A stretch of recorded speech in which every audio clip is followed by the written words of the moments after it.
Welcome, Julie. We should be Kevin, all set. I'm sorry. Oh, that's okay. We're all set to go, Melanie? Yes, Mr. Williams and Mr. Kinney will not be joining us. Okay. All right. Reachable. Very good. So we can begin our meeting. Thank you, everybody, for joining. I believe we have to have a roll call, Melanie. Is that right? Correct?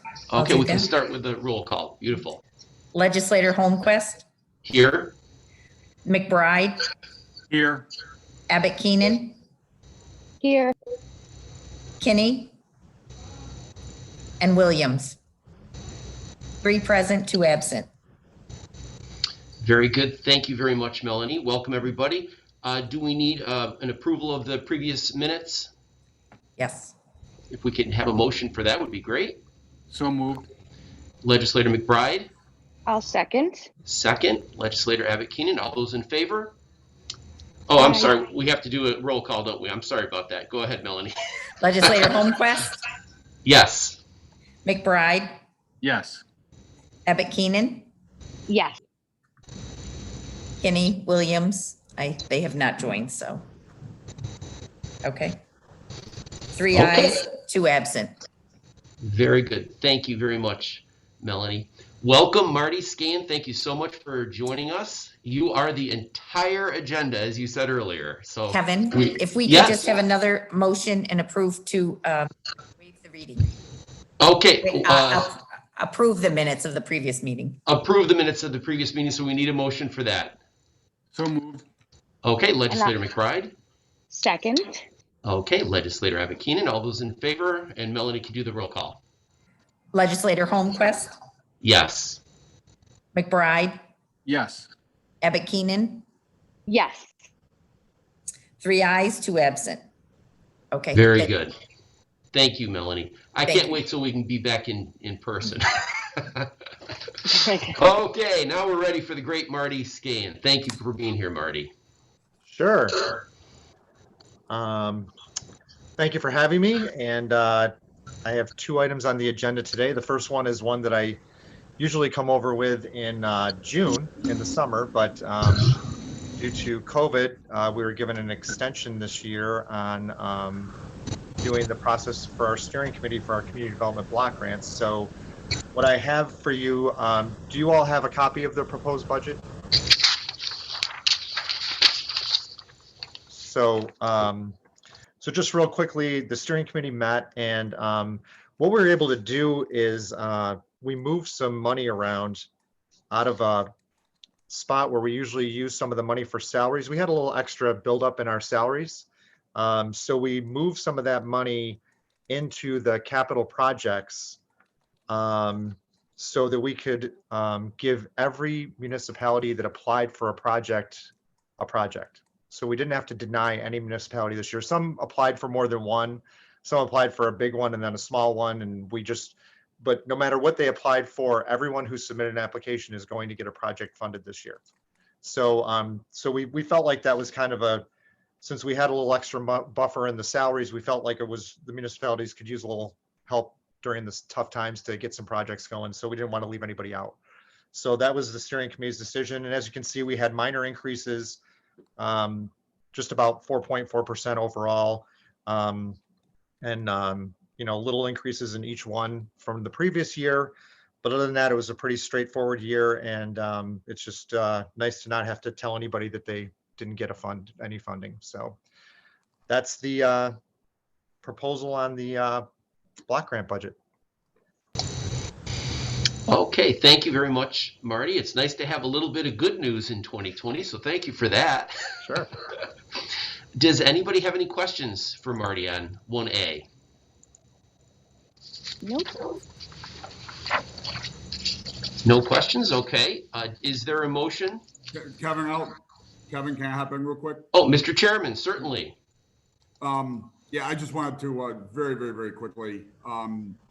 Myself and Leader May sit on the steering committee as representatives of the legislature, and we've both been on there for a couple of years, as well as our very own Melanie Velarde as the town supervisor representative. Obviously this year's process, like most of our process this year was not easy. And so I'd like to thank Marty and his entire team for all their work with us, because obviously it wasn't as simple as getting together for a few meetings. But the creativity they used in moving the money around so that we could get every town that applied at least one project, it's great. It's a situation that we, normally we have to say, sorry, maybe next year to some towns. But this year we were able to give everybody something. So that's a nice situation to be in. And like you said, nice things to use for 2020. There's some very, very solid projects in this budget that really benefit Thank you so much, Mr. Chairman. It is a great list this year, and thank you for your service, and also Legislator May. And again, Marty and his department did just and the committee did a great job in very difficult times. So well stated. Thank you so much, Mr. Chairman. Any other comments? Mr. Chairman, quick question to Marty. Yes. Will these municipalities, will they be getting a letter if this has been granted to them? How will they be notified? Yes, they'll get a letter. Once you vote in the full legislature session approving the budget, then we'll send a letter out to everybody letting them know. Great, thank you. Yeah, this will be on the December 17th session agenda next week. So Very good. Very good. Good question. So they'll get a good Christmas present. That's right. Yeah, that's awesome. They all deserve it. Any other comments? Okay, Melanie, would you like to do the roll call? Yep. Legislator Holmquist, Yes. McBride, Yes. Abbott Keenan, Yes. I'm assuming Kinney, Williams, still not on. 3 ayes, 2 absent. Very Mr. good. Chairman, Okay, I Marty, think, 1B. what was there a motion and a second before we did the vote? I can't remember. I apologize. No. I So we will need- move it. Okay. Second, we need a second. I'll second. Great. Very good. Thank you for that. Thank you. Okay, 1B.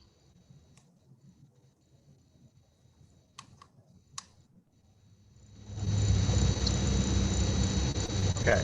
So 1B is our Housing Development Fund Company.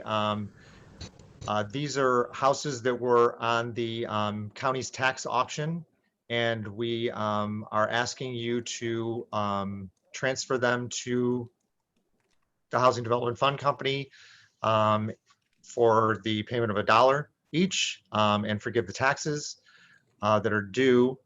These are 8 houses that we will rehab and sell to low-income first-time home buyers through a grant that we have with New York State that allows us to subsidize the person's mortgage for $30,000. So what we try to do this year is take houses that we felt weren't looking like they would be ones that house flippers would necessarily be interested in because they're in such poor shape. We have the flexibility, because we can get them for $1, we have the flexibility to put a bunch of money into it that a house flipper who maybe bought it at auction for $35,000, then they don't have as much money to put into the house. So we tried to pick ones that we thought would be less attractive to the house flippers and leave the ones that more fit their model on the auction. And this program is a great program because not only does it impact a town or a village by taking pretty much the worst house on a street that's been sitting abandoned usually or run down and fixing it up and beautifying the whole neighborhood and getting rid of an eyesore that the neighbors all have to look at every day. But with this subsidy and selling to a low-income first-time home buyer, it's life-changing for them. So if we sell a house for $150,000, the mortgage for the home buyer is $120,000 because we do a $30,000 subsidy. So we then put a 10-year lien on the house, and after 10 years, they now have $30,000 of equity plus whatever else they've built up just by having the house on the, just by the market conditions. So the way they usually end up paying them up the same amount they would be paying for rent, but now they're homeowners and they have equity.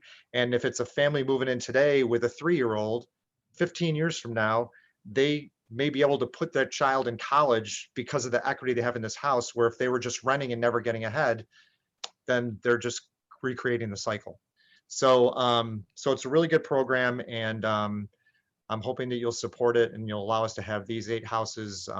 Everyone we sell is a good story, and it's a really important program, and it's life-changing for a lot of low-income people.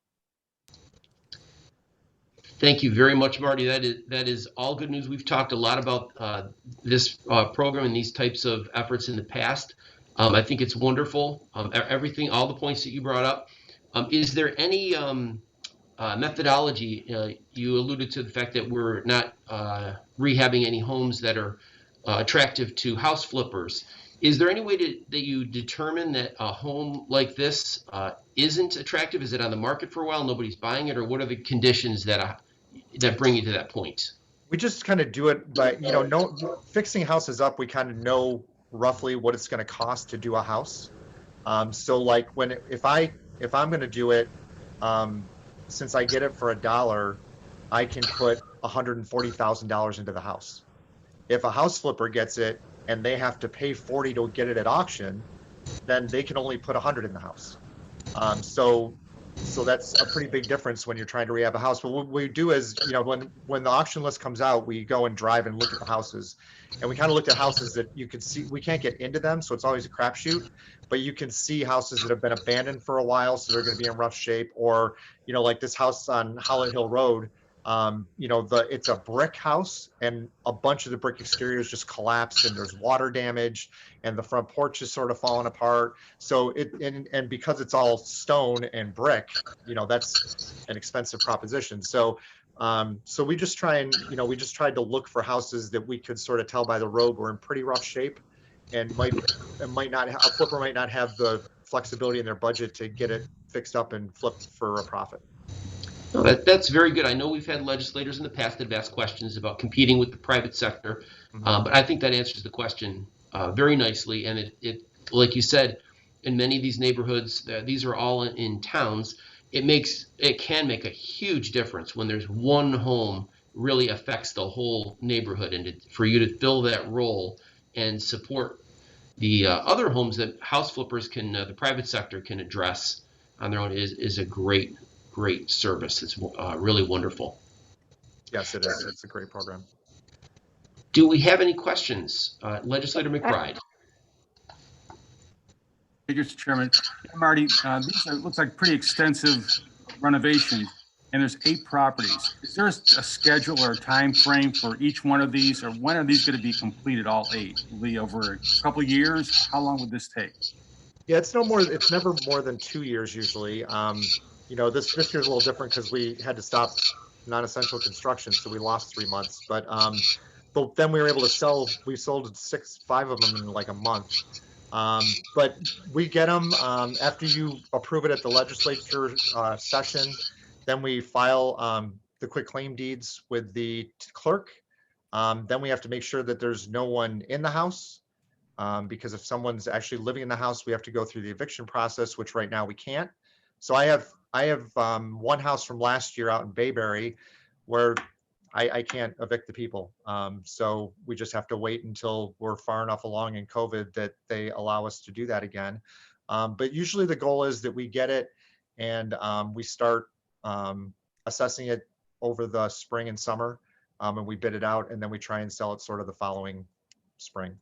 Okay, so is there any schedule for these properties? Like which one would be first, second, third? Do you have that? No, what we do is we assign them to our rehab inspectors. We just hand them out to them, and then they mix them in because there's not an urgency, I guess you would say. They mix it in with their day-to-day work. So depending on how heavy they are on their lead work or other rehab projects or ramp projects, they just mix it in with their regular work. And they work with my architect on some of the more difficult houses to try and do some redesigning and stuff like that. And so they work with her as well. So We sort of, it's not, they aren't front burner items in my office, but they move along at a good pace. Okay, so I can tell the folks in Town of Onondaga, as I know this property, roughly 2-year time frame. This should be completed. At the longest, yeah. But I mean, our Okay. goal would be to, try and sell it by next summer. Okay, But great. we will Thanks, begin the Marty. work. We'll probably begin the work before the end of next year. Okay, got it. Thank you. Thanks, Marty. I had a question too, Marty, in regards to the sale of the house. Do you identify people that to potential buyers, or is it just like any other house sale? No, it's not like any other house sale. In order to qualify, you have to be meet the low income parameters. So family of 4 at around $60,000 annual income. And you have to be a first time home buyer, and you have to go through a home buyer program that's run by home headquarters. And then when we have a house that goes up for sale, we do electronic and snail mail out to our list of people who have taken the course and are qualified and interested in buying homes. And those are the people that get to come to our open house. Okay, So great. there's never a sign out in the front yard that says for sale. Right, great. Thank you. Mhm. Great questions. And any other questions or comments? Okay, do we have a motion? So moved. Okay, Legislator McBride, and a second. Second, Legislator Abbott Keenan. All those in favor, we'll do the roll call. Legislator Holmquist, Yes. McBride, Yes. Abbott Keenan, yes. 3 ayes, 2 absent. Wonderful. Okay, does anybody have anything else? We appreciate your time. Thank you, Marty. Anything you. else, anybody? We can have a motion to adjourn? I'm So moving. moved. Oh, First and second? Okay, and I guess we have to do another roll call. Legislator Holmquist, Yes. McBride, yes. Abbott Keenan, Yes. 3 ayes, 2 absent. Thank you, everybody. Good Thank you. job. Very nice. Thank you Enjoy the very rest much. of your day. Thank you. Thank You too. Bye, guys. Bye-bye.